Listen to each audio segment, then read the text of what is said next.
¿Qué tal? Muy buenos días a todos. Un placer y un orgullo estar conmigo nuevamente. Muchas gracias, Said, por la invitación, por facilitar este medio para poder platicar aquí con todos nuestros colegas a través de estas plataformas de inteligencia mental. Muchas gracias a Diana, a todas las personas que están a través de Facebook, YouTube. Bienvenidos. Y pues aquí tienen un gran amigo servidor que le fascina este tema del diagnóstico y manejo del dolor en odontología. Yo creo que es de suma importancia, no importa la especialidad que llevemos nosotros a cabo, siempre vamos a tener pacientes con dolor, los cuales tenemos que resolver ese problema, atenderlos y resolverlos de forma correcta para que podamos regresarles esa salud, ese bienestar, ese estilo de vida, esas ganas de comer, de sonreír, de salir, y también nosotros cambiar a través de esto el concepto ese arcaico que se tiene de la odontología, que tiene que ser invasiva o dolorosa, o que el paciente ni siquiera quiere hacer cita con el doctor porque tiene un miedo tremendo a que le va a doler o que le van a decir. Entonces, nosotros, por medio de estrategias actualizadas, de conceptos redefinidos, o también quitando a veces esas leyendas urbanas en la odontología que venimos arrastrando desde la carrera, que ahorita veremos cuáles son, que ustedes no me dejarán mentir, tratar de dar un nuevo concepto como este que les platicaba de no pain dentistry, de ofrecer una odontología sin dolor. Sí, creo que hoy en día es nuestra obligación, a pesar, o más bien no a pesar, sino además de ofrecer 100% un tratamiento correcto, exitoso, desarrollado con las mejores herramientas, los mejores conocimientos, llevarlo al paciente de una forma que no le moleste, sí, que sea agradable, que se disfrute la cita, si se puede, para regresar ese alivio que el paciente debería tener, y es lo que vamos a ver principalmente el día de hoy. Espero que me dejen sus dudas, sus preguntas, si están de acuerdo conmigo, de lo que vimos, sobre las leyendas urbanas, etcétera, y poderlo llevar a cabo, ¿ok? Y pues primero que nada quisiera iniciar con este video que me realizaron unos amigos de un foro que tuvimos el mes pasado, en mayo, en Monterrey, de SEMA Interventional Pain Leaders, que era un grupo de algólogos, neurólogos, reumatólogos, que se juntaron aquí en mi ciudad y empezaron a hablar sobre 3 días sobre manejo del dolor, en neuropatías, en pacientes con problemas sistémicos, y entonces yo pude compartir con ellos en parte de la odontología y creo que es bastante enriquecedor, y ahorita les dejaré el contacto de ellos por si ahorita algo de lo que vamos a ver no sabes a quién referirlo, le puedas hablar a ellos para que te puedan apoyar en el diagnóstico, porque vamos a ver que no todo lo abarca o se resuelve por medio de odontología, ¿ok?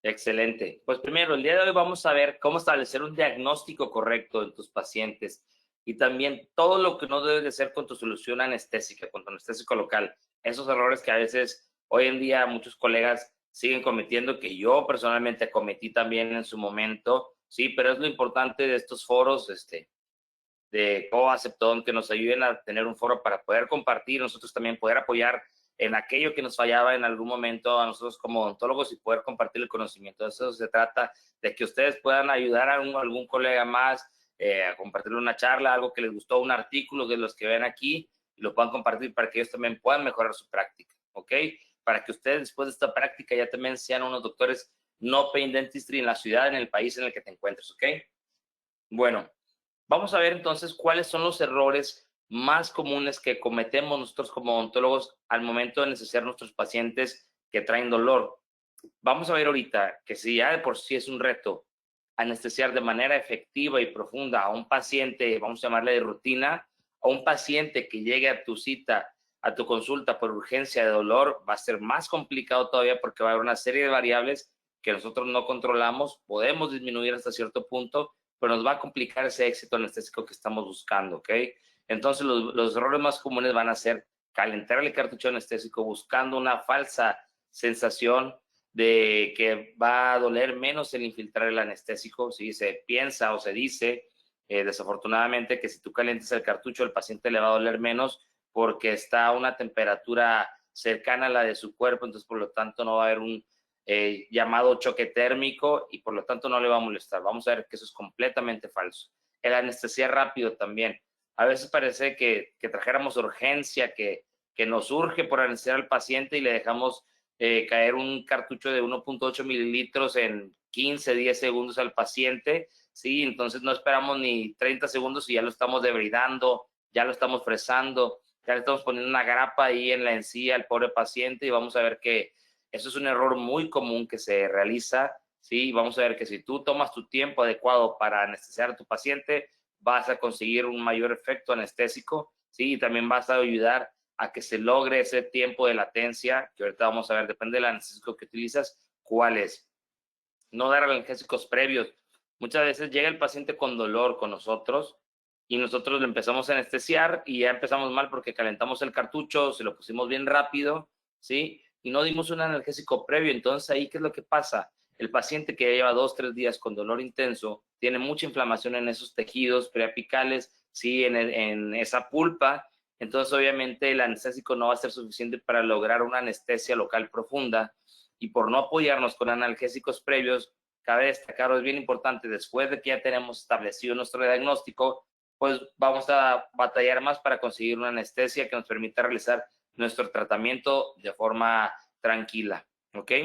No mezclar distintos cartuchos, ¿sí? Se tiene un miedo tremendo todavía y en muchas universidades desgraciadamente todavía se enseña de que no mezcles Lido, no mezcles MEPI con articaína o que la articaína es casi el anticristo de la odontología, que es lo peor, y vamos a ver que todo lo contrario, ¿ok? La articaína yo creo que es el anestésico que utilizo para el 90% de mis casos, 85% de mis casos, y me apoyo con técnicas complementarias con otros anestésicos que ahorita les voy a mostrar, ¿ok? Y por último, como les estaba diciendo ahorita, no usar técnicas complementarias. Queremos resolver todo con una regional inferior, con una dentaria posterior y ponemos otro cartucho y no hace efecto, y ponemos otro cartucho y no hace efecto, lo volvemos a colocar en el mismo sitio y no tenemos una mayor acción anestésica porque lo estamos haciendo de forma incorrecta. Y ahorita les voy a decir qué técnicas complementarias son las más eficaces que les van a ayudar a resolver esos pacientes con dolor. ¿Sale? Perfecto.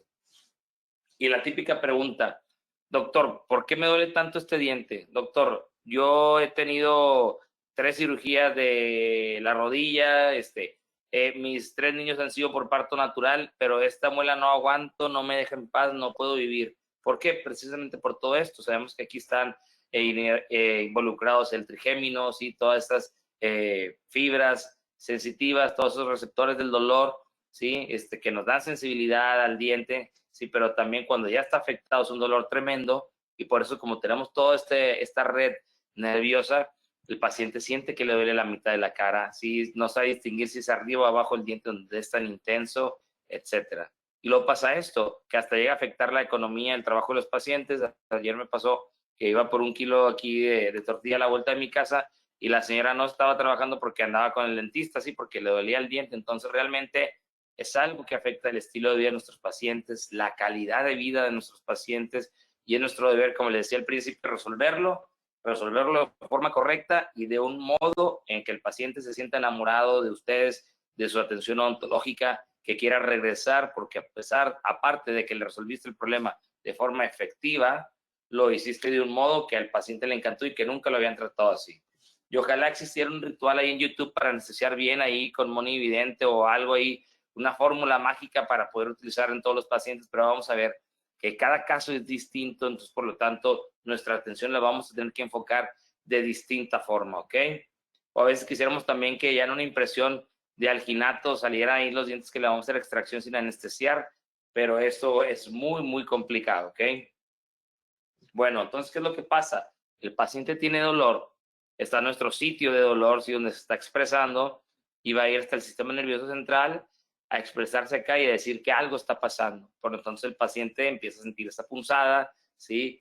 Ese calambre eléctrico que empieza a recorrer de la primera, segunda molar hacia la cabeza. Por eso también el paciente después siente que una palma en la mano, siente una palma de la mano en la cabeza, siente que le aprieta el ojo, todo ese dolor, ¿sí? O como en este caso, siente que le duele la mitad de la cara, que no aguanta, ¿sí? Hasta se les ve mal encarado, desfigurada la cara ahí donde no pueden ni siquiera sonreír o tienen que hacer una mueca de ese dolor que está ahí expresándose de forma tan intensa. Y todos quisiéramos a veces que no existiera el dolor, que el dolor se eliminara por completo, pero vamos a ver que realmente el dolor es necesario porque es una expresión del cuerpo, es una advertencia, como aquí cuando todos nos asustamos en el carro cuando aparece el check engine, ¿sí? Es una notificación, algo que está diciendo, oye, algo está pasando aquí, presta atención, resuélvelo para que no te vaya a afectar, ¿sí? Un dolor es la expresión de algo que nos puede poner potencialmente en riesgo nuestra vida, ¿sí? Nuestra función, entonces por lo tanto se va a expresar y mientras más tardemos en atenderlo, ese dolor se va a expresar de forma más intensa y cuando lo abordes va a ser más complicado también, ¿ok? Y existe algo que se llama sensibilización central, que es lo que estábamos platicando ahorita. ¿Por qué al paciente le duele tanto? Si es una muela, ¿por qué le duele hasta el ojo, el oído, la cabeza? ¿Por qué si es una molar? Precisamente por esto, porque el umbral del dolor del paciente se disminuye y entonces esa zona que empezó con un dolor como aquí este ladrillo, ahora el paciente siente que es todo el pie el que le molesta. Si tú te machucas un dedo, ¿sí? Me ha pasado que de repente me machucaba con una puerta del carro, el dedo chiquito que me había machucado, de repente sentía la media mano hinchada y no podía tocar, no podía ni traer un reloj, ni ponerme guantes, porque era realmente un dolor intenso. Entonces vamos a ver que cuando ya está un dolor expresado o instalado en esa zona, va a ser más complicado poder controlar o bloquear todo este dolor que está presente ahí, ¿ok? Muy bien. O a veces nos pasa esto, que de repente nos llega un mensaje, ¿sí? de pacientes que dicen, hola doctor, y creen que el diagnóstico es algo muy sencillo. Acuérdense que el diagnóstico no se va a dar ni con una consulta de WhatsApp, ni con una radiografía que te envíen por WhatsApp, ni una foto ahí de la boca, sino vamos a resolverlo en el sillón mediante lo que observamos clínicamente, más los datos que obtenemos del paciente por el interrogatorio, nosotros los unimos y hacemos nuestra teoría, que es nuestro diagnóstico. Acuérdense que no podemos ni anestesiar, ni dar un plan de tratamiento si no tenemos el diagnóstico. El diagnóstico es la base de todo tratamiento, de cualquier procedimiento en la odontología. Entonces, ¿cómo vas a anestesiar si ni siquiera sabes qué diente es el que está molestando o qué diagnóstico pulpar tiene? Y por lo tanto no vas a saber qué tratamiento ofrecerle. O vas a estar anestesiando, realizando tratamientos a la deriva y de repente vas a topar que no se resolvió el dolor, que el paciente sigue con molestia, que aparte ya le cobraste un dinero y ahora aparte de dolor va a llegar molesto el paciente porque no le ayudas a resolver eso. Este mensaje me llegó la otra vez. Me dice, hola doctor, ¿tendrá tiempo para ver a mi niño? Lo que pasa es que tiene una bolita en la muela, apenas le salió ayer, así como la cabeza de Bob Esponja cuando es Halloween. No sé si me explico. Y luego ya googleé y resulta que el niño traía así, según la muela, una bolita, yo creo que era un absceso periapical. Sí, a veces pasa también que los pacientes traen 2-3 semanas de dolor intenso y ya llegan cuando ya de plano no les hace efecto el analgésico, el ketorolaco o que erróneamente están tomando antibióticos para tratar de controlar el dolor, ¿sí? Y no les hace efecto y ahora sí van con nosotros. Y por lo tanto va a ser un cuadro clínico más difícil de controlar, pero siempre se puede hacer, ¿ok? Siempre podemos atender a nuestros pacientes con dolor. Nos tomará tiempo, si no les voy a mentir, me han tocado casos que me tardo casi 20-25 minutos en anestesiarlo de forma profunda, ¿sí? Para poder realizar mi pulpotomía, mi endodoncia, pero siempre se puede realizar. Ahorita vamos a ver qué escenarios son los que nos pueden complicar el manejo de dolor, ¿ok? Para que ustedes lo tengan en cuenta y se puedan preparar desde antes. Bueno, entonces el paciente va a nuestro consultorio y nos va a contar el motivo de consulta. ¿Qué lo llevó al dentista? Si le duele la muela con lo frío, si no puede masticar, si siente inflamado ahí, etcétera. Entonces nosotros vamos a hacer preguntas sobre los antecedentes clínicos, cuándo empezó, cómo empezó, si le ha molestado, con qué se alivia el dolor, con qué se intensifica el dolor, si ha tomado algo para poder controlarlo. Sí, aparte lo que vamos a ver en nuestro examen clínico con el espejo, con la palpación, percusión, todo eso que hacemos en día a día, pero darle un valor adecuado, ¿ok? Para realizar esas pruebas clínicas. Y entonces nosotros vamos a unir lo que el paciente nos está platicando que le molesta, más lo que nosotros observamos clínicamente, cómo responde ese diente con el frío, con el aire, a la percusión, y lo vamos a unir para realizar un diagnóstico. Ese diagnóstico, si es el correcto, automáticamente nos va a dar el plan de tratamiento que el paciente necesita y el tratamiento que debemos hacer, y ahora sí podemos anestesiarlo, podemos recetarlo con algún analgésico para poder comenzar a atenderlo, ¿ok? ¿Y esos cuáles son los exámenes clínicos? Bueno, aquí dice, este es sacado de la Asociación Americana de Endodoncia y nos dice, ¿qué exámenes debemos realizar para tener un diagnóstico en endodoncia? Bueno, antecedentes médicos, sí, si el paciente está bajo algún tratamiento, si consume algún medicamento, alguna droga, sí, ¿cuál es la queja principal? ¿Desde hace cuánto le molesta? ¿Qué síntomas tiene? ¿Cuánto dura el dolor?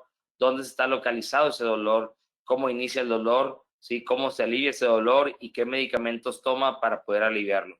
En el examen clínico tenemos que checar si hay un tracto sinuoso en los tejidos, si hay una simetría facial, si hay un aumento de volumen de tejido blando, de tejido duro, si hacer sondaje periodontal para ver cómo se observa, si hay caries, si hay restauraciones, si son restauraciones viejas, si son resinas que ya tienen mucho tiempo, si se ven filtradas, si se ven en mal estado, o si es una resina o una corona que acaban de colocar, si ver por qué está fracasando o por qué está molestando ese diente, probablemente porque no tuvieron el diagnóstico correcto.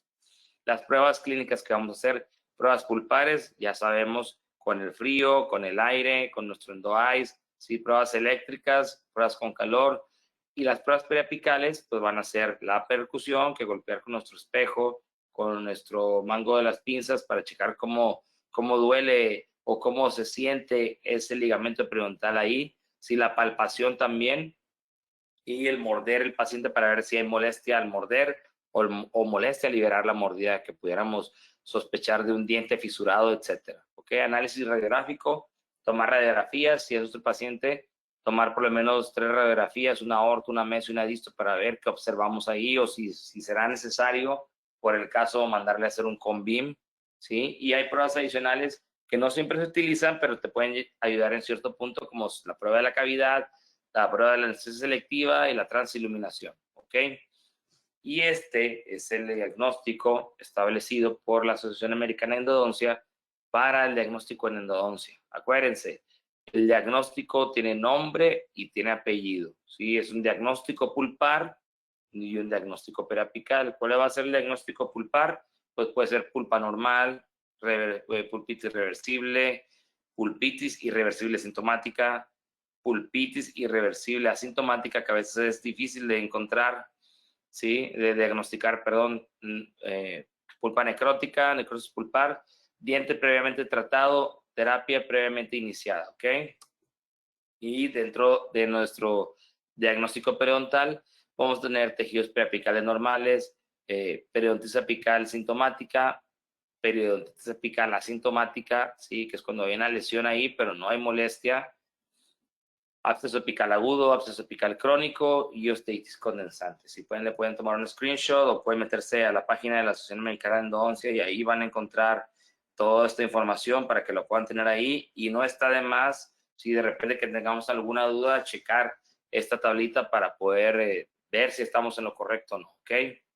Bueno, ¿y qué tipos de dolores tenemos en la odontología? Hay muchos tipos de dolores, ¿sí? O cómo se siente, cómo se expresa ese dolor para poder nosotros ya desde ahí estar haciendo un diagnóstico. A veces me pasa que me dicen, oiga doctor, ¿sabe qué? Usted le duele el diente que le hizo endodoncia la semana pasada. Y yo, sí. ¿Y cómo le molesta? Con lo frío. Dice que no puede tomar frío, que todavía le molesta y quiere saber por qué le duele si ya le hicieron la endodoncia y ya le mataron el nervio. Ok, vamos a revisar. Si yo realicé mi endodoncia, mi tratamiento de conductos, desde que hago la pulpotomía, ese dolor al frío se elimina completamente. Entonces, si es un dolor que está apareciendo ahí, habrá que sospechar de otra pieza o de una pieza vital que está provocando esa molestia, ¿ok? Si le duele el masticar, puede ser que sea ligamento periodontal, etcétera, ¿ok? Vamos a ver. De los principales o los dolores más comunes por los que van a acudir a cita a los pacientes. La pericoronitis, pues sabemos que es una inflamación de la tercera molar, donde va a haber una limitación de la apertura, ¿sí? Una inflamación de ese saco gingival, un dolor muy intenso, y aquí el tratamiento que el paciente requerirá es extracción o cirugía.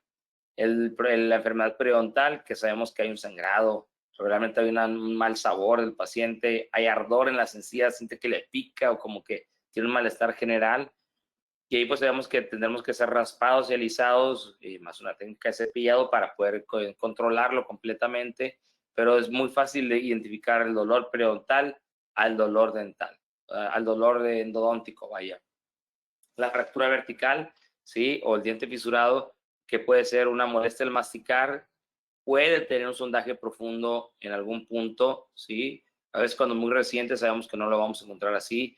Lesión en forma de J en una radiografía, y ahí cuando hay una fractura vertical o un diente separado, en el llamado split tooth, sabemos que ese diente ya va fuera de boca y tendremos que pensar en algún implante, en algún puente, etcétera.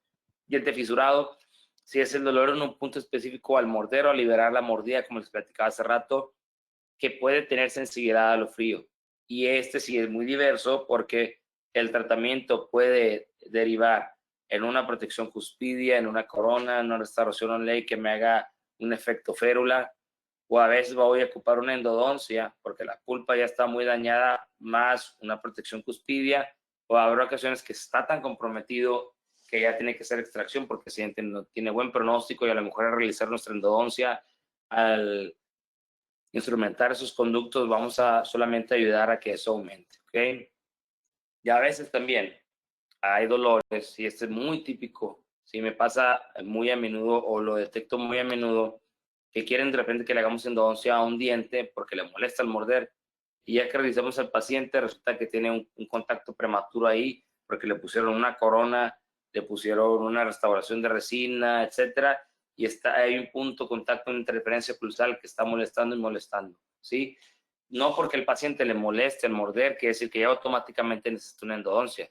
A veces solamente ocupa un ajuste, ¿sí? Con un papel articular, ¿sí? Con una fresa ahí de grano fino, de grano ultra fino, y pasar donde está ese contacto. Sabemos que donde se marca fuerte ese papel articular, donde hay un contacto prematuro, pulir ese contacto, ¿sí? Que sea medio milímetro, un milímetro, y quede listo.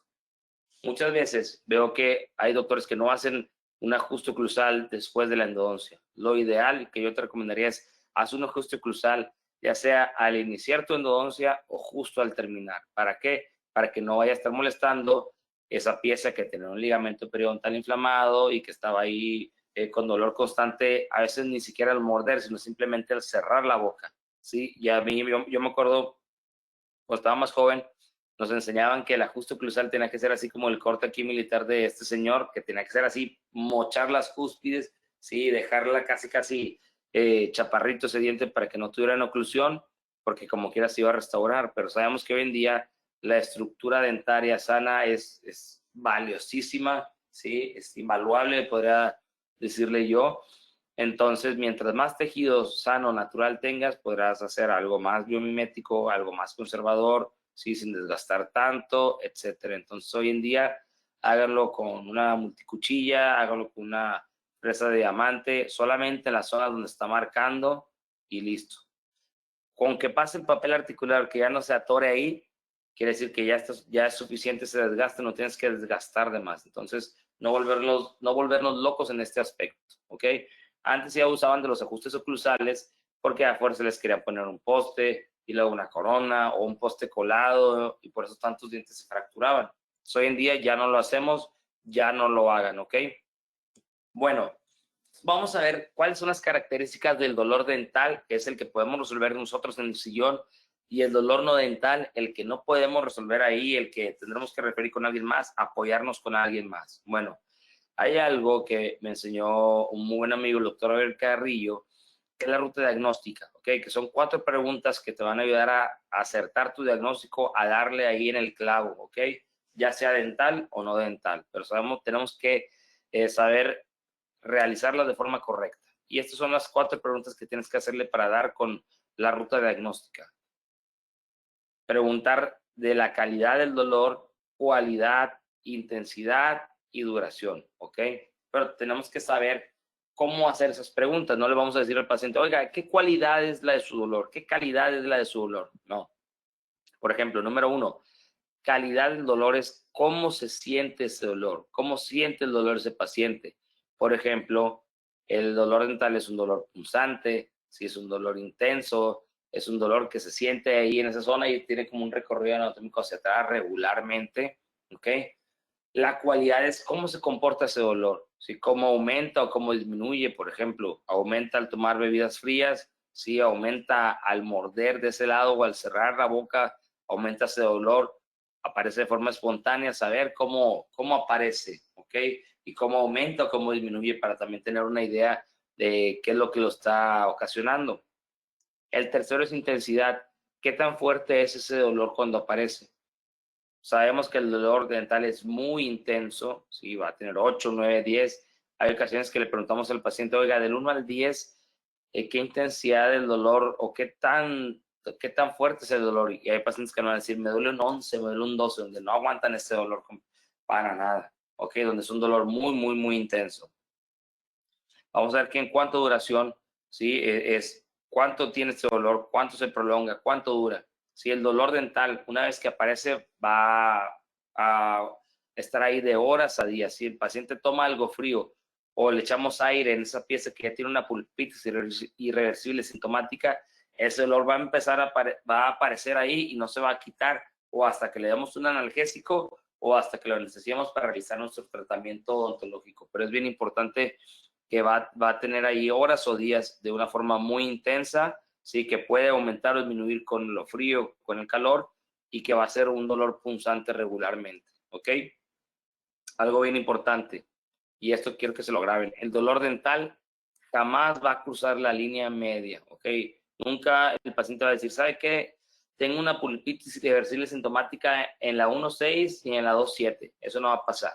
Cuando el dolor es bilateral, probablemente es porque es un dolor no dental o un dolor referido, ¿ok? Pero el dolor odontológico no cruza la línea media jamás, ¿ok?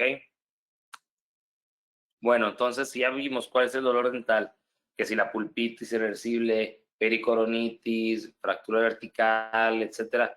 ¿Cuál es el dolor no dental? Bueno, el dolor no dental se le llama así porque es un dolor que se manifiesta en cabeza o en cuello, pero su origen no es bucal, ¿ok? Entonces su origen no es de los dientes y por lo tanto no se va a resolver por un tratamiento dental.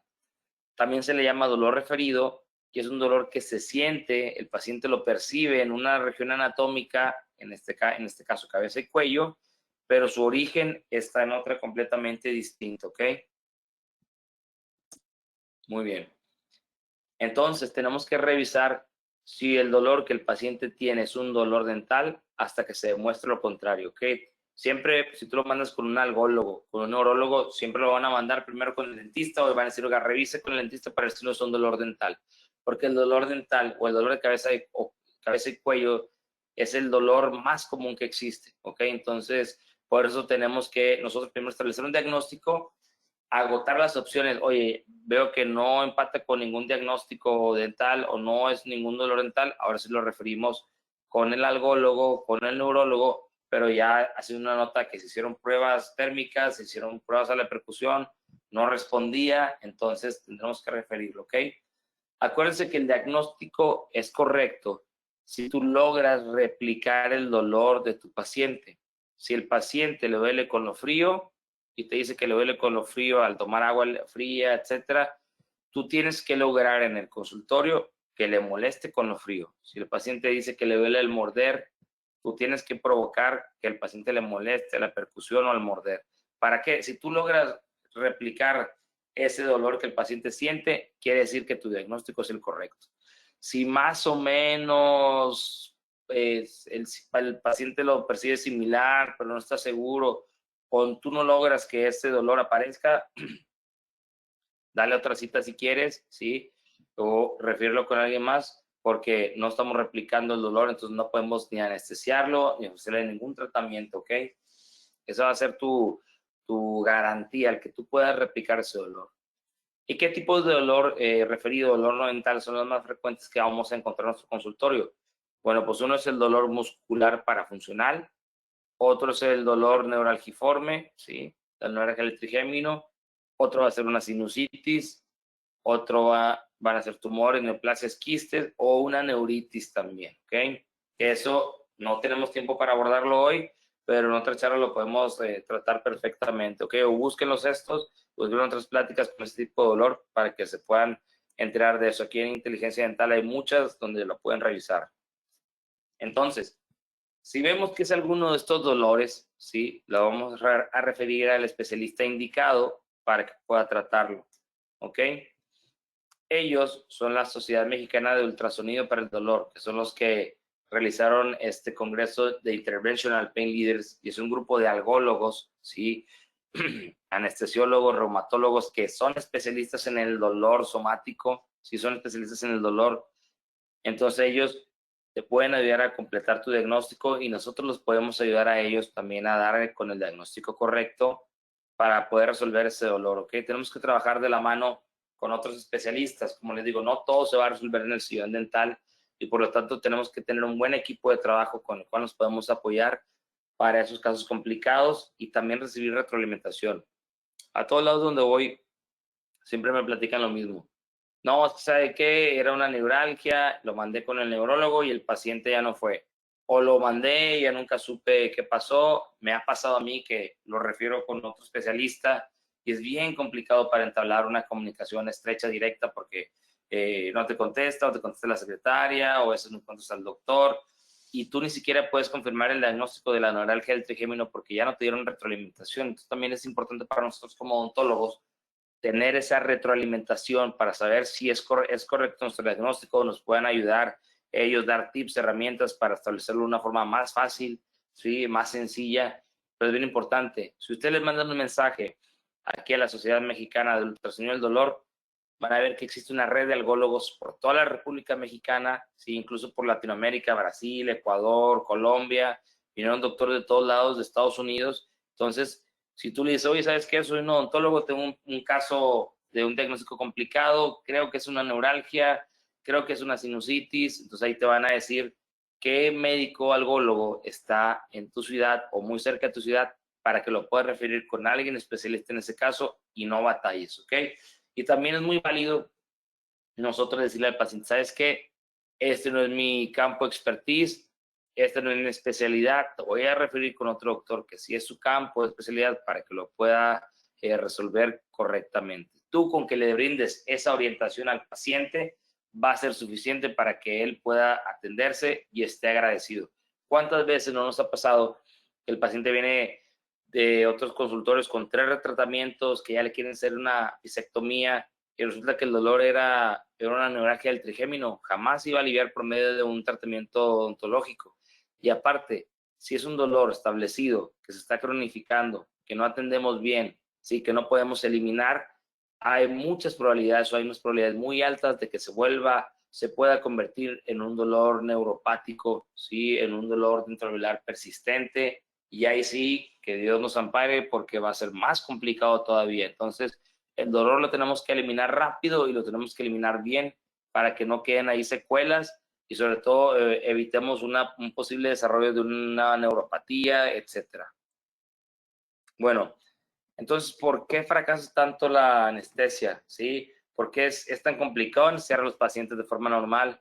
¿Y por qué es tan complicado anestesiar a los pacientes con dolor? Este artículo lo describe de forma muy digerible, que es un clásico del 2002 que habla sobre el fracaso de la anestesia local en endodoncia, ¿ok? ¿Qué mecanismos y qué manejo podemos realizar? Vamos a ver siempre que los tejidos inflamados van a ser más complicados de anestesiar que un tejido normal.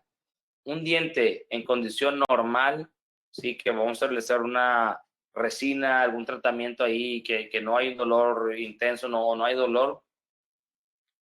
Con nuestra técnica anestésica vamos a tener de un 75 a un 90% de efectividad, ¿ok? Entonces, un diente que tiene inflamación, que tiene dolor previo, es completamente distinto. Vamos a fracasar entre un 35 a un 80% de los casos de poder conseguir una anestesia local profunda. ¿Qué quiere decir esto? Que por cada 10 pacientes, probablemente en 8 va a fracasar nuestra anestesia, o entre 4 y 8 va a fracasar nuestra anestesia, lo cual es algo muy alto, ¿ok? Y vamos a ver que en pacientes normales, ¿sí? No vamos a tener ni siquiera el 100% de efectividad en esos casos. ¿Por qué? Porque tenemos que tomar en cuenta los factores que nos van a decir a continuación. ¿Cuáles son las principales causas del fracaso anestésico? La anatomía, ¿ok? Sabemos que es más complicado anestesiar regularmente molares inferiores que molares superiores por el lugar de depósito, ¿sí? Por la inervación accesoria que puede estar presente, por esa mandíbula que está ahí, que a veces no llevamos al sitio más cercano nuestro anestésico y por lo tanto va a tardar más tiempo o va a batallar más en lograr esa anestesia local profunda. El pH de los tejidos a anestesiar y el anestésico utilizado. Como ya les platicé hace ratito, en un paciente que trae un dolor previo va a haber mucha inflamación también ahí.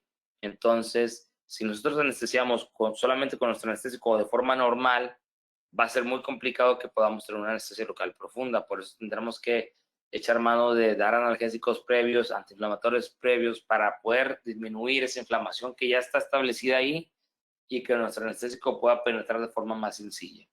En este artículo en particular habla que en este estudio la mepivacaína al 3%, la mepivacaína simple, ayudaba a controlar el dolor de una forma más eficaz, pero hoy en día yo lo puedo hacer con mepivacaína al 3%, con articaína 1 sobre 100,000, 1 sobre 200,000, que ahorita la vamos a ver.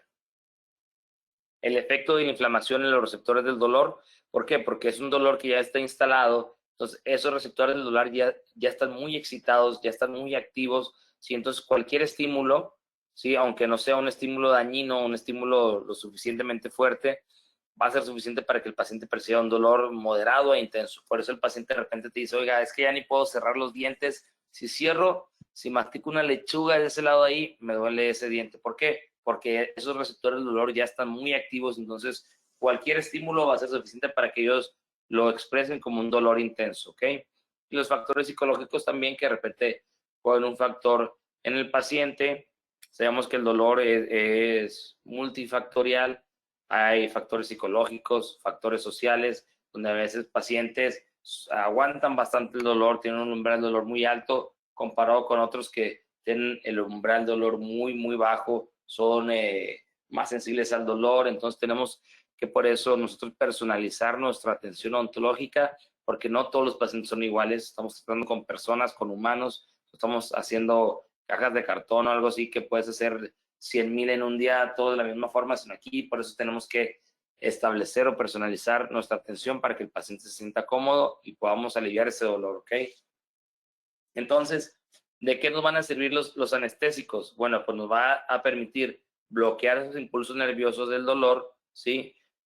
Y por lo tanto, cuando estemos realizando nuestro tratamiento, que regularmente van a ser invasivos porque vamos a fresar ese diente, vamos a despulpar ese diente, vamos a raspar, debridar, levantar un colgajo, me va a impedir que se esté expresando ese dolor o ese impulso doloroso, y por lo tanto me va a ayudar a que no exista un dolor posoperatorio o sea mínimo el dolor posoperatorio. Por eso, por ejemplo, en casos que veíamos hace ratito como la sensibilización central, que era el caso ahí donde pisaban un Lego y el pedazo era chiquito donde había pisado el Lego, pero el paciente lo sentía expresado en todo el pie. Igual hay artículos en los que en la mano dañan una zona, ¿sí? Y cuando ya quieren anestesiar, esa zona es mucho mayor de la que se inició, ¿sí? Porque ese dolor ya se inflamó todo alrededor y por lo tanto va a ser más complicado. Si tú anestesias a tu paciente y haces un estímulo dañino ahí, esa zona del dolor va a ser muy, muy reducida porque estamos bloqueando precisamente esos impulsos nerviosos, esos impulsos del dolor, ¿ok? Por eso siempre anestesian a su paciente, aunque digan, ah, es una caries bien pequeñita, o hay un pequeño curetaje aquí. No, anestésialo, porque si no el dolor postoperatorio se va a expresar de una mayor forma, ¿ok? Bueno, en cuanto a la anatomía, en este artículo vamos a ver que en pacientes parcialmente desdentados o con una obesidad, donde hay mucho tejido adiposo en los carrillos, nos puede dificultar la colocación del anestésico en su lugar correcto. En pacientes en los que ya hay una pérdida bastante importante de hueso y tú quieres anestesiar, va a ser complicado porque no tenemos esa rama de la mandíbula bien marcada, si o ese espacio retromolar, no sabemos dónde estaba el espacio retromolar ahí, etcétera. Entonces puede ser más complicado llegar a guiarnos de forma correcta para llevar nuestro anestésico hasta ese punto, ¿sí? O cuando hay también, cuando hay un paciente ahí que tiene los carrillos muy amplios, ahí un poquito cachetón también, de repente es difícil con el espejo, como acomodarte, luego la lengua está ahí, entonces puede eso también llegar a complicar. pero siempre les digo, se puede resolver. Esto no es de los factores más importantes, ahorita vamos a ver otros que sí, pero este es de los más comunes, ¿ok? También si el paciente toma medicación, ¿sí? Previa por enfermedades sistémicas, aquí vamos a ver en este artículo de 2022, donde dice que las estatinas, sí, que son la pravastatina, de medicamentos muy comunes hoy en día, estos van a ayudar a incrementar las calcificaciones en la pulpa vital. Sabemos que un diente con pulpa calcificada o con cálculos pulpares, con nódulos pulpares, va a ser bien complicado lograr una anestesia local profunda en la cámara pulpar. ¿Por qué? Porque va el paciente a presentar sensibilidad y va a presentar sensibilidad cuando estás fresando. Entonces tienes que colocar una técnica complementaria para poder bloquearlo completamente. Bueno, entonces, ¿qué factores van a influir en el dolor al anestesiar a nuestro paciente? ¿Será la temperatura? ¿Sí? ¿Será el anestesiar rápido, etcétera? Los más importantes, los factores más importantes que van a influir en el dolor cuando anestesiamos a nuestros pacientes va a ser, uno, la punción de la aguja y llevar la aguja hasta su sitio, y dos, la presión ejercida al infiltrar. O sea, qué tan rápido o qué tan fuerte va a ser la presión con la que vamos a estar infiltrando nuestro anestésico. Sabemos que a mayor velocidad, pues vamos a ejercer mayor presión en nuestra jeringa, en nuestro anestésico, y por lo tanto el paciente va a percibir más ese dolor. Que si lo haces de forma lenta, es muy ligera esa presión que el paciente va a estar sintiendo. Igual en la punción de la aguja. Al paciente le molesta ese primer contacto donde la aguja está penetrando la mucosa y le está llevando hasta su sitio de acción, ¿ok? Estos dos, que son los más importantes, se pueden bloquear perfectamente utilizando anestesia tópica, ¿sí? Y anestesiando de forma lenta, ¿ok? ¿Cuáles son las zonas más molestas para anestesiar para el paciente? Todos sabemos que va a ser la zona anterosuperior de canino a canino, ¿sí? Es una zona muy, muy delicada, muy sensible. En la zona anteroinferior también, ¿sí? Y también en la regional inferior, ¿sí? De repente es molesto ahí y también es más complicado para lograr una anestesia local profunda, ¿ok? Entonces, tenemos que apoyarnos en estos factores que nos van a ayudar, ¿sí? La presión, la punción al infiltrar, ¿sí? La punción de la aguja al infiltrar. Entonces tenemos que seleccionar una buena aguja que no sea, que sea lo más atraumática posible, ¿sí? Que tenga un buen filo, un buen lumen, ¿sí? Un buen bisel, para que pueda llegar de forma más sencilla y menos traumática hasta el sitio de acción. Y una que me gusta bastante es esta, que es la de Septoyect XL, ¿sí? La he utilizado desde el año pasado y la verdad me encanta, ¿sí?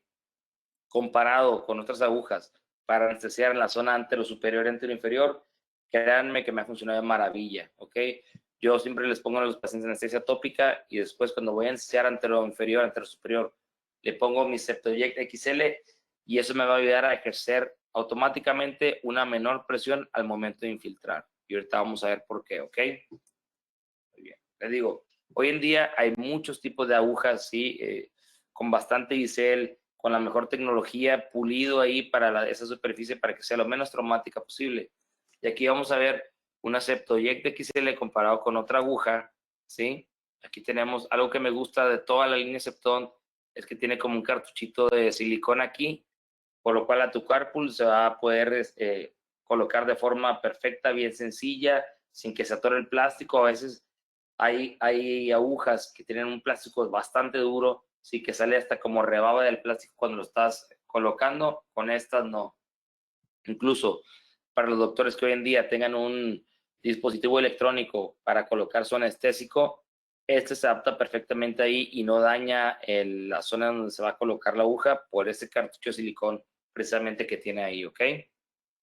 Estas dos es una aguja corta, sí, pero vamos a ver que una es Septoyect XL y otra es una normal. Y ahorita les voy a decir cuál es la diferencia con una imagen que hice. También depende del calibre con el que vamos a anestesiar.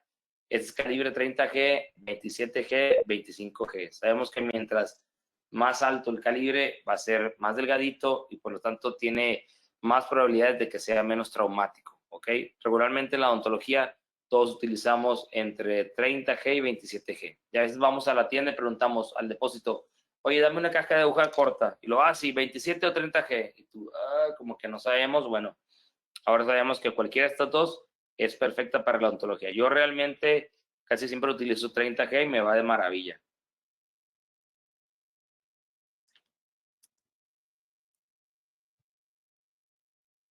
Y la ventaja es que esas Septodec de XL, que les voy a decir que las busquen, hay aguja corta, larga, extra corta. Siempre existe el problema en el que, oye, ¿tienes Septodec XL? Extra larga. No, solo hasta larga tenemos. No es en cuanto a longitud, sino es en su forma interior, cómo está establecida. XL no es de extra large, sino es de extra lumen, que va a tener más lumen dentro de su aguja. Y vamos a ver. Esta es una aguja corta normal, ¿ok? Aquí tenemos las paredes de nuestra aguja, aquí de metal, ¿sí? Aquí tenemos la luz de nuestro conducto, donde aquí va a fluir el anestésico. Bueno, las de Septodec XL tienen un 40% más de lumen aquí. Entonces, por lo tanto, va a tener una mayor zona aquí y el anestésico va a fluir, aquí va a fluir con mayor presión, aquí con menor presión porque se distribuye de una forma más sencilla sin generar tanta presión. Entonces imagínate que tengas una aguja que te ayude a ser lo menos traumática posible para que esa punción de la aguja no moleste y te ayude a controlar la presión al infiltrar el anestésico, te va a ayudar bastante para que tu paciente no le moleste nada la anestesia. Sabemos que es regularmente lo que le tiene más miedo a la anestesia a los pacientes, pero una vez que ya lo conseguiste, ya todo lo demás es pan comido, ¿ok? Tenemos que seleccionar una buena jeringa Carpool también para anestesiar. Para mí, de las cosas que no son negociables en mi material dental y mi odontología, es la jeringa Carpool para anestesiar y el portaclamps. Yo necesito que sean de mis favoritos de buena calidad porque si no estoy batallando, se me deshace ahí la aguja en medio del paciente, etcétera, ¿ok? Esta es la de Septodec y esta es buenísima, es decir, inoxidable, tiene una forma bien ergonómica, no pesa nada, ¿ok? Y aparte este anillo se puede ajustar, depende del tamaño de tu dedo, ¿ok? Si tienes el pulgar más gordo, más flaquito, hay uno especial para que se ajuste perfectamente a ti. Y hay con aspiración negativa, que no tendría este piquito aquí, este arpón, y está el normal que tiene aquí su arponcito para poder realizarlo. Pero el que no tiene ese arpón te va a permitir realizar una aspiración negativa de forma automática. Y yo lo que odio es esto. Sí, me pasaba mucho en la carrera que de repente tenía cassettes que no eran de buena marca, sí, y se me deshacía la jeringa ahí completamente, o se les botaba ahí el resorte, o estaban haciendo el paciente y se me estaba ahí deshaciendo esa jeringa ahí en medio de él. O había unas como estas, sí, que eran así como si fueran de cazador, porque tú colocabas ahí tu anestésico y era como si fuera una escopeta. A mí me gustaba por esa forma, pero también yo no me daba cuenta que el paciente veía que parecía que estaba cargándole una pistola ahí para anestesiarlo enfrente de él, y obviamente eso no le iba a gustar para nada, ¿ok? El anestesia rápido. Como les platicaba ahorita, tenemos prisa, nos urge anestesiar al paciente, ¿sí? Porque queremos atenderlo rápido, pero ni siquiera respetamos el tiempo de latencia. Vamos a ver este estudio que habla sobre la influencia en la eficacia para anestesia regional inferior, ¿sí? En la velocidad. Entonces aquí se realizaba una técnica regional inferior en una técnica que se tardaba 1 minuto en dejar el cartucho completito a otra que se tardaba 15 segundos, ¿ok?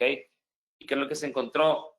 En la técnica lenta, sí que es 1 minuto, sí, producía más episodios de no respuesta pulpar que los que lo hacían de forma rápida, tanto en molares, premolares, como en laterales incisivos, ¿ok? O sea, ¿qué voy con esto? Si tú anestesias de forma lenta, que 1 minuto realmente no es nada lento, ¿sí? Lo haces de forma lenta, ¿qué vas a lograr? Primero, que al paciente no le moleste tanto porque no vas a hacer tanta presión al infiltrar. Segundo, como estamos viendo aquí, que tenga un mayor éxito el efecto de autoanestesia pulpar para que el paciente no sienta absolutamente nada.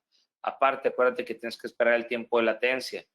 En algunos anestésicos como la articaína va a ser de 1 a 3 minutos, en otros como la MEP y la LIDO va a ser de 3 a 5, entonces tienes que anestesiarlo, ponerlo derecho, que se enjuague si quiere, en lo que tú terminas de preparar tu material, o en lo que te quites los guantes, le das un sorbo a tu café, a tu refresco, regresas y ahora sí lo empiezas a atender. No hay prisa, deja que el anestésico haga su efecto y ahora sí ya tú puedes empezar a trabajarlo de forma perfecta. Conclusiones. La técnica lenta de regional inferior produce más episodios de no sensación al máximo estímulo electrónico en primeras molares, premolares y laterales incisivos que la inyección rápida, ¿ok? Y aparte también, como les platicaba ahorita, la inyección lenta de 60 segundos fue más confortable para el paciente, ¿ok? Entonces anestesian al paciente despacito, tómense su tiempo, no hay prisa, el paciente ya está sentado ahí. Si tú lo anestesias de forma correcta, tienes todas las herramientas para poder resolverle el dolor por medio de su tratamiento, entonces no hay prisa, nadie te está correteando, ¿ok? Bueno, calentar el cartucho es otro clásico también, que te dicen, como les platicaba al principio, que calienta el cartucho para que no le moleste el paciente, para que esté a la temperatura corporal, etcétera. Pero vamos a ver que eso es completamente erróneo, ¿sí? Hay gente que le gusta poner ahí a calentar el cartucho con un encendedor, ¿sí? Hay gente que lo pone en los calentadores de anestesia también y ya lo ponen de forma rápida para poder anestesiar al paciente. Yo les digo, a ver, bueno, primero vamos a los hechos. El calentar el cartucho, si es un cartucho que trae vasoconstrictor, va a destruir ahí el sulfito, que es el conservador, y por lo tanto vas a descomponer tu vasoconstrictor, ¿ok? Número 1, va a estar colocando un anestésico en mal estado, probablemente en mal estado. Número 2, vamos a seguir esa lógica, ¿ok? Lo que todos te dicen y hasta se enojan, de repente me pasa en videos en YouTube, en Instagram, en TikTok, de de que claro que no, porque si tú calientas el cartucho, estás llegando a la temperatura corporal de 37 grados, entonces, por lo tanto, el paciente no le va a molestar, etcétera. A mí siempre me ha funcionado. Bueno, a ver, si fuera realmente cierto eso, que el calentar una solución que vas a infiltrar al cuerpo produce menos dolor, en los hospitales el suero que te colocan lo colocarían a temperatura ambiente, calentado, lo cual no pasa, ¿ok? Segundo, si tú calientas el cartucho, ¿sí? Lo calientas hasta que se siente caliente, ¿sí? O sea, vaya la redundancia, lo sientes, lo tocas hasta que ya está realmente caliente y lo infiltras, tú no sabes si esa temperatura es a 37 grados, ¿no? Esa temperatura es más alta, probablemente 60, 70 grados ahí, y tú lo estás colocando y lo estás anestesiando. Entonces, realmente nuestra temperatura corporal es más alto. Tercero, tú lo estás colocando y lo que yo me he notado es que cuando calientan el cartucho lo colocan bien despacito, despacito, despacito. Probablemente lo que está pasando es que se tardan 60 segundos en poner el cartucho y les molesta menos al paciente porque lo hacen de forma lenta y no de forma rápida y no porque hayan calentado el cartucho. Aparte, si tú lo pusiste al rojo vivo y el cartucho, si o la jeringa ya estaba bien caliente y luego empiezas a infiltrar, ¿cuánto tiempo tarda en que vuelvas a la temperatura ambiente ese cartucho? Pasan segundos, ¿sí? Si, por ejemplo, cuando estábamos en pregrado y estábamos haciendo endodoncia y calentábamos nuestro instrumento para cortar la gutapercha y estaba hasta el rojo vivo, ahí con el mechero, el rojo vivo realmente, y empezabas a cortar la gutapercha, para los 5 o 10 segundos ya se había enfriado y ya se atoraba la gutapercha, etcétera. Si eso que es metal, que se calienta más rápido, ¿sí? Se enfría demasiado rápido, con mayor razón un anestésico, entonces no tiene lógica eso, no tiene cabida, ¿ok? Y ahorita vamos a ver las diferencias entre calentar un cartucho y no calentarlo para tener mayor efecto anestésico y los de calentar un cartucho y al contrario enfriarlo para tener mayor efecto, ¿ok? Bueno, aquí dice, modos alternativos para reducir el dolor a la inyección, calentar el anestésico. 3 estudios encontraron que calentar el anestésico local a temperatura ambiente, cuando se comparaba con temperatura, a temperatura corporal, perdón, cuando se comparaba con temperatura ambiente, no reducía el dolor de la inyección subcutánea. Claro que no, porque como quiera va a existir una punción de la aguja y va a existir una presión al momento de infiltrar, ¿ok? El cuerpo no sabe distinguir si está a temperatura ambiente, si está a 10 grados, si está a 0 grados, digo, a 5 o 7 grados, no pasa eso, ¿ok? Aquí está otro. Otros autores encontraron que no había diferencia cuando calentabas el anestésico a cuando lo colocabas a temperatura ambiente. O sea, cuando lo colocabas teóricamente a 37 grados, cuando lo colocabas a 21 grados. El cuerpo, el paciente no sabe identificar si está calientito o si está a temperatura ambiente, entonces no funciona eso, ¿ok? Ya se pasa eso. De repente el paciente voltea y te ve calentar el cartucho con tu encendedor, o a veces incluso hasta con las manos le hacemos así como si fuera así fogata, o como si fuera así chocolate, abuelita, como que están girando el cartucho y ya lo sienten caliente y ahora sí ya lo ponen. Eso no funciona, ¿ok? Esos son cuentos chinos. Eso es realmente parte de las leyendas urbanas. que se pasan de generación en generación, o que alguien nos dijo una vez, un maestro, un asesor, y ya lo tomamos como si fuera ley y lo vamos replicando y no es así, ¿ok? Bueno, entonces, ¿cómo puedo aumentar la duración de mi anestésico local? ¿Sí? ¿Cómo puedo hacer que dure más tiempo de forma natural? Mucho que no tiene vasoconstrictor, mepivacaína al 3%, ¿cómo puedo lograr que dure más? Enfriando tu cartucho, ¿ok?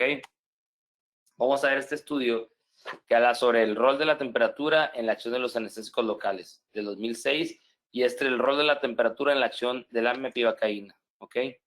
Y vamos a ver que cuando calentabas cuando colocabas tu cartucho a temperatura ambiente, a cuando lo enfriabas, el tiempo de latencia, o sea, lo que se tardaba en hacer efecto era el mismo.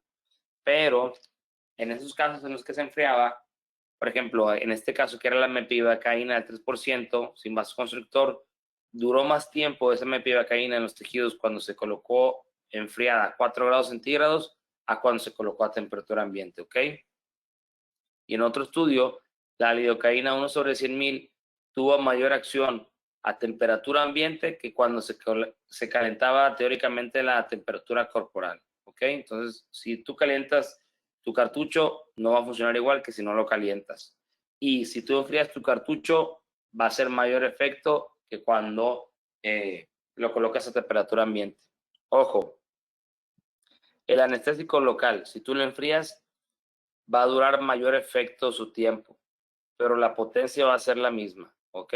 Solamente el tiempo que va a trabajar ahí va a hacer mayor efecto. Por eso, en pacientes que traen un dolor bien intenso de 2-3 días y que vienen a la endodoncia, que no han podido comer, no han podido dormir, yo a veces les coloco un anestésico, un cartucho frío, para que dure más tiempo ese efecto anestésico y el paciente sienta alivio por mayor tiempo, para cuando se le pase el efecto anestésico ya haya hecho efecto el analgésico, el antiinflamatorio que le di y por lo tanto ande más cómodo más tarde, ¿ok? O si va a hacer una cirugía muy invasiva, pues pone un cartucho enfriado a 4 grados centígrados para que ese efecto anestésico dure más y el posoperatorio, que sabemos que va a ser doloroso porque hubo mucha invasión, se tarde más en llegar ahí, ¿ok?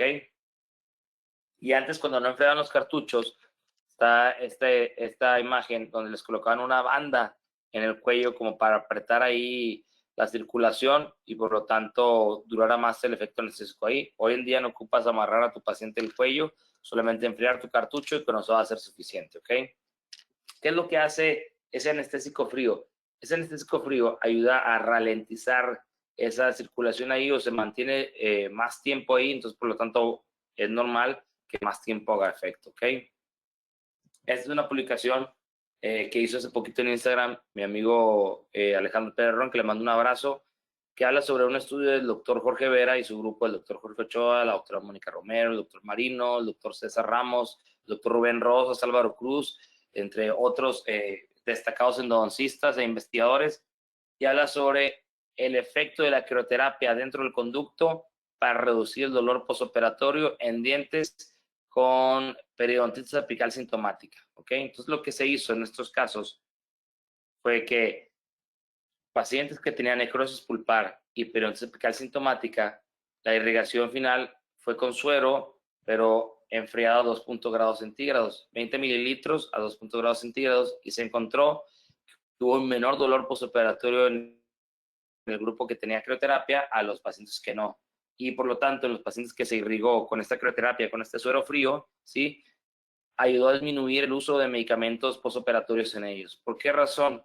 Porque cuando tú irrigas con suero frío dentro del conducto, está reduciendo esa inflamación. ¿La inflamación qué es? Aumento de temperatura, calor. Entonces, a tú irrigar con suero frío, disminuyes esa temperatura ahí, disminuyes la temperatura de la superficie externa de la raíz y por lo tanto el paciente va a sentir un alivio porque estás cortando esa inflamación y va a ayudar a que el paciente se sienta más cómodo, más rápido y que no tenga que tomar tantos medicamentos. Entonces ves cómo la crioterapia se ayuda tanto para anestesiar al paciente como para irrigación ahí final. Y este también es parte del mismo estudio, sí que ellos son pioneros en esto, que habla sobre el efecto intracanal de crioterapia, igual sobre la reducción de la temperatura en la superficie de la raíz, ayuda a disminuir la temperatura de la superficie externa, logrando disminuir el dolor postoperatorio y la periodontitis apical sintomática. Y aquí es una foto que me tomé hace ya tiempo en Acapulco con el doctor Jaramillo y el doctor Jorge Vera, grandes endodoncistas a nivel mundial, ¿ok?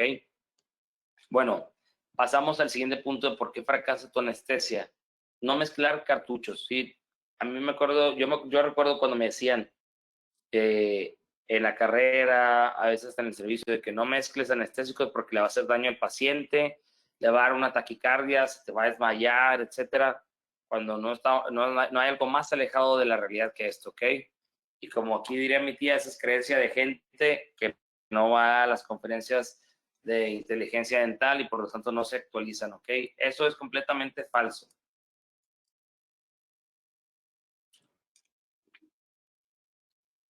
Nosotros contamos con distintos anestésicos, mepivacaína, con vasoconstrictor, sin vasoconstrictor, articaína, lidocaína, que van a tener distintas características, distintos tiempos de trabajo y por lo tanto distintos escenarios en los que lo podemos utilizar o incluso los podemos conjugar. Por ejemplo, hoy en día en odontopediatría, los odontopediatras más actualizados ya no colocan regional inferior en los niños. ¿Por qué? Porque siempre en los niños, para colocar regional inferior, se le va a dormir la molar que le vas a atender, se le va a anestesiar, perdón, pero también se le va a anestesiar la lengua, el carrillo. ¿Y qué es lo que pasaba?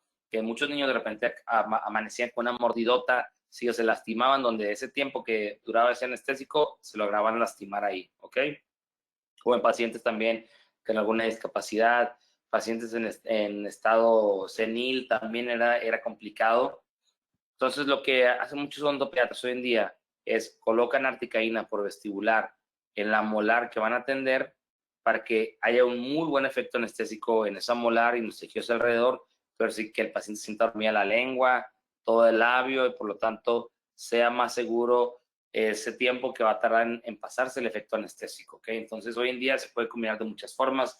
Yo hay unos casos en los que pongo mepivacaína simple como regional inferior, como cartucho en regional inferior y después pongo articaína por vestibular, articaína por lingual, pongo lidocaína de intralegamentaria.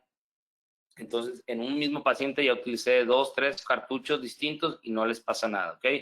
Es como si tú vas a una fiesta, ¿sí? De repente te ofrecen un refresco de cierta marca, ¿sí? Y luego de repente ya no hay, no sé, refresco de manzana y agarras refresco normal, ¿sí? O luego agarras uno de limón, no pasa nada, ¿sí? Igual también en los anestésicos. Mientras sea un paciente sano, tú le puedes poner con vaso, sin vaso y no le va a ocurrir absolutamente nada, ¿ok? A veces me decían que hasta de la misma marca no le combinar, entonces realmente les digo, eso es completamente distinto. Tú combínalos y vas a sentir una gran potencia en el manejo de tu dolor, ¿ok? Entonces, también siempre pasa, bueno, entonces, ¿cuál es el mejor anestésico? Para ti, ¿cuál es el mejor anestésico? O el superior. Pues depende del tratamiento que voy a realizar y el tipo de paciente que voy a ver, va a ser el anestésico a seleccionar.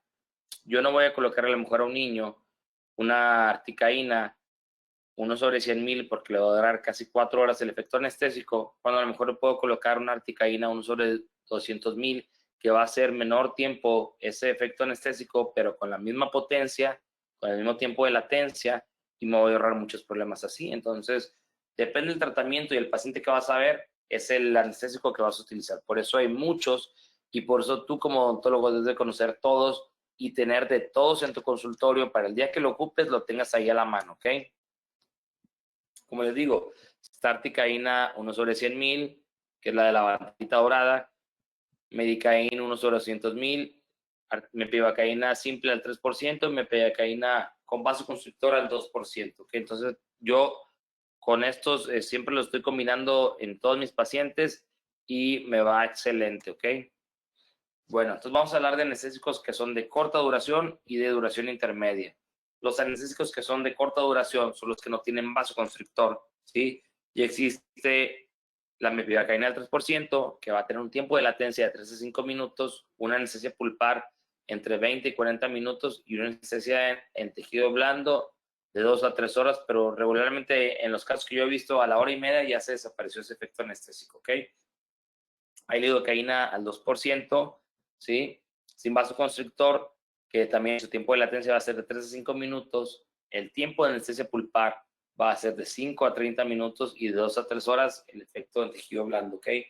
Yo regularmente, como les digo, coloco, para hacer una endodoncia en un paciente con dolor, coloco diversas técnicas, coloco la regional inferior, pero también coloco articaína por vestibular, otras técnicas complementarias como la intraligamentaria para poder controlar bien ese dolor. Entonces va a haber diferentes anestésicos que voy a utilizar, no solamente uno ni solamente una técnica, ¿ok?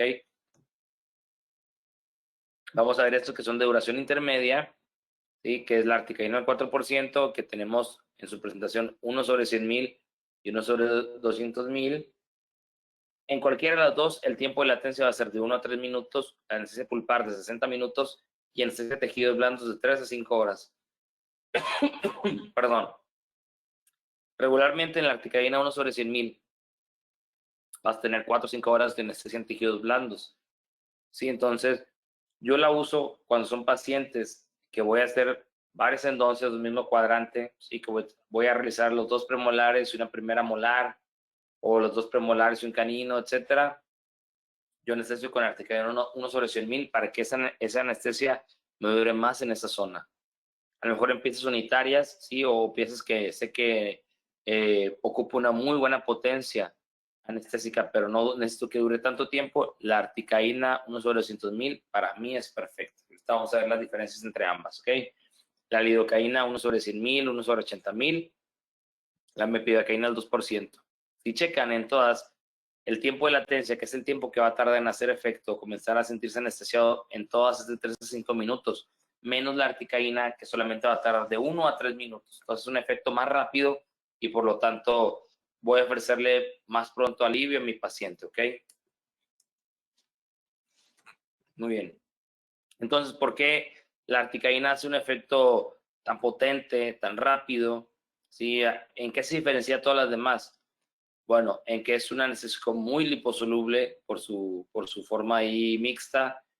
Entonces tiene una alta unión a las proteínas de la membrana donde se va a unir perfectamente. Puede penetrar muy bien el hueso esponjoso, el hueso cortical. Por lo tanto, cuando tú la colocas como infiltración por vestibular en molares inferiores, sí va a ser un buen efecto anestésico comparado con la lido, comparado con la MEPI, ¿ok?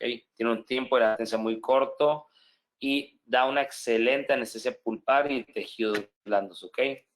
Le digo, aquí tú la puedes encontrar en tu depósito de 1 sobre 100,000, 1 sobre 200,000. Realmente yo para endodoncia, el 80-90% de los casos lo realizo con mi Medicain 1 sobre 200,000, pero también tengo 1 sobre 100,000 cuando les digo, necesito que un paciente le dure mucho el efecto anestésico para que no le moleste cuando ya tiene un dolor previo muy intenso, ¿sí? O cuando tuve que trabajar, manipular una zona muy amplia, pues voy a tratar de ofrecerle una analgesia por mayor tiempo, para que saliendo se tome sus analgésicos, sus antiinflamatorios y al ratito ande como si nada, ¿ok? Les digo, está 1 sobre 100,000, que es la dorada. Aquí le puse desventaja, pero realmente no es desventaja, es característica. Pero aquí le puse desventaja comparándola con la 1 sobre 200,000. ¿Cuál es la desventaja, si podríamos llamarlo de alguna forma, de la Medicaína 1 sobre 100,000? Bueno, que dura hasta 4 horas en tejidos blandos, entonces en pacientes infantiles, adultos mayores, pacientes con alguna discapacidad, pues sí tengo un mayor riesgo a que se puedan lastimar, morder, cuando estén jugando ahí con el labio, o de repente que coman algo, un alimento, y todavía están necesarios, se puedan lastimar ahí, ¿ok? Pero esto precisamente, les digo, en pacientes que si una cirugía de terceros molares que tuve que manipular bastante, o que trabajé varias veces en el mismo cuadrante, pues me va a ayudar a que dure más ese efecto anestésico.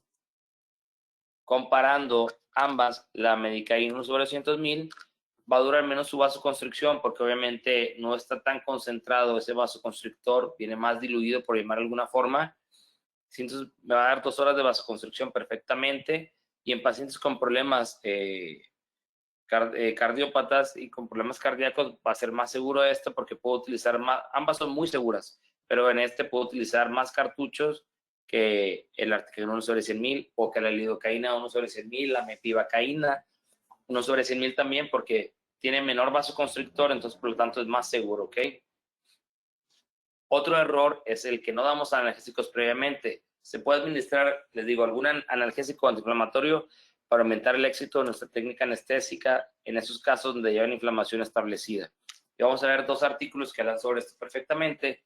Uno es este, que habla sobre el efecto de los antiinflamatorios no esteroideos como premedicación para el éxito anestésico al bloquear regional inferior en pacientes con pulpitis irreversible.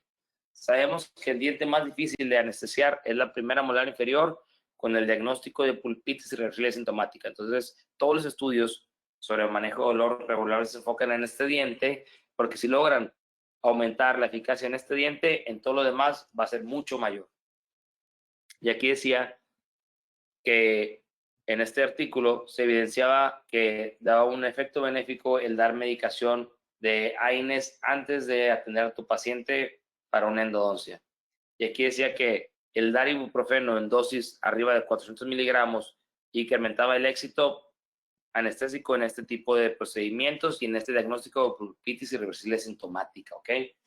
Entonces, ¿qué es lo que tenemos que hacer? Darle de 30 a 60 minutos antes ibuprofeno al paciente para que al momento que vaya con nosotros para anestesiar, atenderlo, tenga un mayor efecto anestésico esa solución que vamos a colocar, ¿ok? Sea ARTE, sea MEPI, etcétera. Si tú le das un analgésico antes, va a tener un mayor efecto anestésico. ¿Por qué? Por lo que platicábamos al principio, que me va a ayudar a disminuir esa inflamación que ya está, esas ciclooxigenasas, todas esas prostaglandinas que están ahí, entonces me va a ayudar a tener un mejor, un más eficaz manejo del dolor, ¿ok?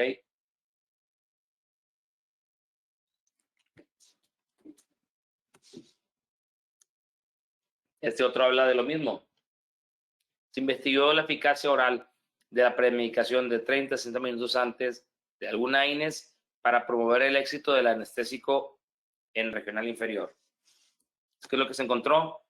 Que ibuprofeno, diclofenaco y ketorolaco tuvieron un efecto benéfico para controlar o aumentar el efecto anestésico en pacientes con pulpitis irreversible sintomática. Pero aquí dice que ibuprofeno en dosis mayores de 400 miligramos tuvo resultados significantes o con mayor eficacia que todos los demás. Todos estos funcionan, el diclofenaco, el ketorolaco, pero el ibuprofeno en dosis arriba de 400 miligramos va a tener un mayor éxito, ¿ok? Yo regularmente, cuando es un paciente que trae dolor intenso, yo le doy 2 cápsulas de 400 miligramos de gel de ibuprofeno y con eso realmente me ayuda a potenciar mi anestésico y poder controlar de una forma más sencilla ese dolor, ¿ok? Entonces, siempre que ya tengan establecido el diagnóstico de su paciente, denle medicación antes y van a tener un mayor éxito para poder controlarlo, ¿ok? ¿Qué puntos de inyección alternativas tengo para poder reforzar mi técnica anestésica? Bueno, vamos a ver estos 4, ¿ok? Uno es el fondo de saco vestibular con articaína, como ya les platiqué, o articaína por lingual también, como les platicé hace ratito, que funciona de maravilla porque puede penetrar perfectamente en la cortical, ¿sí? En ese periósteo tan duro que tiene el maxilar inferior y por lo tanto va a llegar más rápido a esa zona o actúa como si fuera una técnica intraósea, ¿ok? La intraligamentaria, justo antes de comenzar a trabajar, yo siempre coloco intraligamentaria antes de empezar mi acceso porque me ayuda a potenciar mi manejo del dolor, ¿ok? Y vamos a ver que esta tiene que ser justo antes de empezar a trabajar porque su efecto es menor de 10 minutos. Entonces, si tú la colocas al inicio, en lo que ya aislaste, etcétera, ya empieza a trabajar, pues obviamente ya se bajó el efecto anestésico de la intraligamentaria porque es muy poquita cantidad la que entra. Y otra también es la mentoniana. A veces hay inervación accesoria como la del nervio miloideo, ¿sí? Que está ahí cerca de esa zona, entonces tengo que colocar en la técnica mentoniana también hay entre premolares inferiores para ayudar a potenciar el efecto anestésico o esas fibras que están ahí tan excitadas se puedan controlar muy bien, bloquear muy bien. Esta es otra publicación de mi amigo Pérez Ron y aquí menciona que siempre tenemos que acompañar nuestra técnica anestésica con una técnica complementaria. Aquí mencionaba que solamente realizar un bloqueo mandibular, o sea, una regional inferior, regularmente va a dar un 14% de éxito. Si tú utilizas articaína por bucal más lingual, un 32%, un 64% de éxito. Y si tú colocas lidocaína más articaína más lidocaína por bucal lingual, un 32% de éxito. Entonces, siempre tenemos que utilizar una técnica complementaria para poder que funcione mejor, ¿ok? Y lo que queremos es que el paciente diga esto, que lo logró. El doctor logró anestesiarme, no le molestó nada, regresó con él, ¿ok? Vamos a ver que esta es la intraligamentaria, ¿sí? Es la de articaína por lingual, articaína por vestibular. Entonces aquí voy a lograr que mi anestésico penetre en esta zona, ¿sí? Y pueda ir rodear esa pulpa inflamada, esos tejidos inflamados, y me permita realizar mi procedimiento sin que le moleste nada al paciente. Aquí en la intraligamentaria voy a entrar en este espacio y por lo tanto voy a colocar ahí anestésico que regularmente sentimos que entra presión y me va a poder ayudar a potenciar el efecto anestésico en esta pieza, ¿ok? Vamos a ver. Cuando coloco por vestibular un cartucho de articaína contra lidocaína, ¿ok? Vamos a ver. Yo voy a colocar un cartucho de articaína por vestibular en una segunda molar inferior y voy a tener un 75% de éxito, ¿ok? Comparado con la lidocaína, que solamente me va a ofrecer un 45% de éxito. Quiere decir que en la mitad de los casos no va a funcionar la lidocaína. En la primera molar inferior, si yo coloco un cartucho de articaína por vestibular, voy a tener un 87% de éxito comparado con solamente un 57% de la lidocaína. En el segundo premolar inferior, voy a obtener con la articaína un 92% de éxito comparado con un 67% de la lidocaína. Y en el primer premolar inferior, un 86% comparado con un 61%. Como vemos, en todas es superior la articaína por todas esas características que acabamos de platicar, por lo cual vale la pena que utilicen articaína. Es segura, no le tengan miedo, al contrario, la van a amar porque les va a ayudar a manejar de forma eficaz y sencilla los escenarios con dolor, ¿ok? Debido a la liposolubilidad, que es más alta y suena más rápido a las proteínas de la membrana, ¿sí? Va a penetrar más rápido en los tejidos y va a hacer un efecto más rápido la articaína que la lido, que la MEPI, etcétera, ¿ok? Y ahora vamos a ver cuando colocamos un cartucho de lidocaína 1/100,000, checando ahí los efectos, ¿sí? En maxilar superior, y vamos a ver que en los centrales va a tener un 87% de éxito, en los laterales un 90% de éxito, en los primeros premolares 92% y en la primera molar un 87% de éxito. ¿Por qué razón? Porque el hueso en el maxilar superior, sí, sabemos que es más esponjoso, no es tan duro como el maxilar inferior y por lo tanto va a penetrar de una forma más sencilla y te ofrece un mayor efecto anestésico. Por eso la dentaria anterior, la dentaria media, es como si fuera ahí por vestibular en fondo de saco de esa pieza y por eso hace tan buen efecto en estos dientes superiores o es más sencillo, ¿sí? Por eso le puse aquí que en piezas superiores siempre va a ser más fácil. Y por lo tanto, es como les digo, nadie le gana a la articaína. Ya vieron que ni la lido en técnica de vestibular, en primeras molares, en segundos premolares, nadie le gana a la articaína, ¿ok? Y vamos a ver que habla sobre el efecto, cuánto dura el efecto de la anestesia pulpar cuando colocamos intralegamentaria. Vamos a ver que con la lidocaína en maxilar inferior y maxilar superior vamos a tener 10 minutos en premolares y en primeras molares de maxilar inferior y maxilar superior también 10 minutos máximo, ¿ok? Aquí menciona que no te recomienda la mepivacaína simple porque no va a ser suficiente para tener un buen efecto anestésico. ¿Qué es lo que pasa? Que como esa anestesia entra a presión y directo no está al hueso, por eso es considerada esta como una técnica intraósea y te permite potencializar tu efecto anestésico ahí. Entonces siempre es muy, muy bueno colocar intraligamentaria justo antes de comenzar. Y realmente es muy poquito lo que se utiliza. Se utiliza de 0.2 a 0.4 de tu cartucho. O sea, de 1.8 mililitros, tú vas a utilizar nada más de 0.2 a 0.4, una cuarta parte máximo, ¿ok? Y con eso es suficiente para que tenga muy buen efecto anestésico. ¿Qué es lo que pasa? Si ya estás trepanando a tu paciente y le molesta, refuerza intraligamentaria para aumentar su efecto anestésico. Sigues trabajando, vuelve a molestar, refuerza intraligamentaria y eso va a ser suficiente para que puedas bloquear bien ese diente y puedas trabajarlo sin dolor, ¿ok? Están otras como las técnicas intraóseas, que se utilizan más en Estados Unidos, las técnicas intraóseas propiamente dichas, porque estas se tienen que colocar directamente, se tienen que penetrar al hueso, ¿sí? Para bañar esta zona directamente con el anestésico. Entonces, sí se venden en México algunas puntas para realizar esta técnica intraósea. Yo realmente no la utilizo esta como tal. Yo utilizo todas las que les acabo de mencionar, pero esta realmente no. Pero vale la pena, que en otros países es de las más utilizadas y es la que tiene mayor efecto anestésico porque baña directamente esa zona, ¿ok? Por último recurso, la técnica intrapulpar, ¿ok? Esto todos sabemos que es muy, muy molesta, dura muy poquito también, de 15 a 20 minutos nada más, pero la ventaja es que te da una acción inmediata. La pones, el paciente te da un grito o siente un dolorón y pum, en cuestión de 2-3 segundos se le pasa completamente y ya puedes despulpar ese diente. La única desventaja es que ocupas tener la pulpa expuesta. Donde está la pulpa, justo ahí insertar la aguja, que se siente esa presión para que anestesie muy bien. ¿Qué es lo que pasa?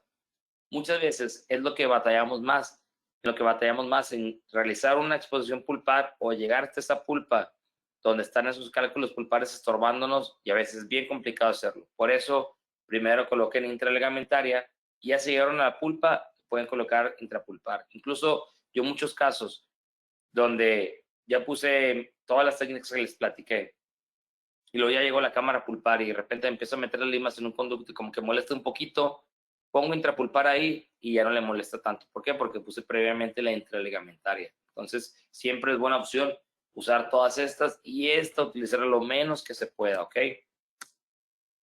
Ya si de plano batallan para controlar el dolor de sus pacientes, les voy a recomendar este medicamento que me pasó mi amigo chino, ¿sí? En el servicio social donde está haciéndolo, le llegan muchos medicamentos de donaciones, de acopios, y le llegó este que decía tratamiento celestial, contenido 60 tabletas. Y luego lo checamos por atrás y decía, tomar una dosis diaria o más con abundante ingesta de fe, esperanza y caridad, ¿sí? Dice, contraindicaciones, no temer la sobredosis, sin peligro de la automedicación, ¿ok? No se aconseja poco consumo. Dije, oye, pues ¿de qué estamos hablando? Es la panacea de todos los medicamentos para controlar el dolor. Y luego aparte porque decía, fecha de caducidad imperecedero, o sea, jamás se iba a caducar. Y dije, a ser unas tabletas de ibuprofeno o algo así, ¿no? Ya lo abrimos y era un rosario el que traía ahí.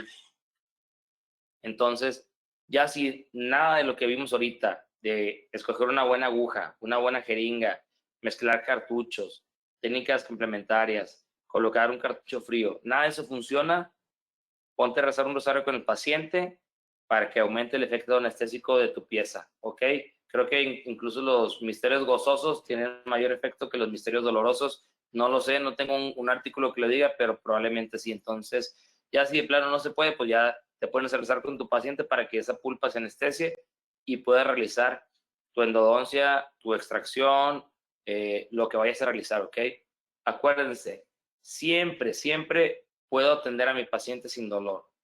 Que sea sencillo, no siempre va a ser sencillo. Por eso no todos lo logran, pero que se puede realizar. Por esos tips que les di y con otros que aprenderán la siguiente semana con el doctor Carmona y todos los que vean en conferencias, en artículos, grábenselo, úsenlos, ¿sí? Compártanlos también. Si ven algo nuevo, compártanlo también y créanme que yo lo leeré. Siempre estoy buscando actualizarme en este tema, de qué artículos nuevos salieron, qué tendencias son las que vienen por ahí en cuanto a manejo de dolor, para que seamos unos expertos en manejo de dolor y seamos unos doctores no pain dentistry y que los pacientes les adoren nuestra atención dental y nosotros nos gusta tener nuestros pacientes porque sabemos que podemos bloquear y solucionar esos impulsos dolorosos que el paciente tiene y regresarlo a la vida nuevamente, ¿ok? Muchísimas gracias por acompañarme por esta hora y media aquí en esta plática que saben que es mi pasión. Muchas gracias a Said, a Diana, también a Osvaldo de COA. Quedo abierto ahorita para sus comentarios, para sus saludos, para las preguntas y con gusto aquí las vamos a resolver, ¿ok?